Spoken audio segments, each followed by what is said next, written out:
My naam is Jan Kutsie. Ek verkoop al 40 jaar koerante hier in Melville. Ek word wakker 6 uur in die oggende.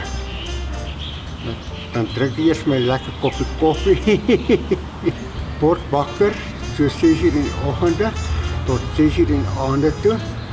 En dan is die dag myne. Ek verkies Melville hoekom baie beter kliënte. Ek kan nie 'n kliënt versorg om 'n koerant te koop nie. Dit is verkeerd. Ek kan nie sê ek verkoop koerante vir inkomste daagliks. In die week verkoop ek die Star en die Beeld. En Saterdag verkoop ek die Sunday Star, die Citizen en die Beeld. En die Star verkoop die meeste, dan die Beeld. I like my job too much.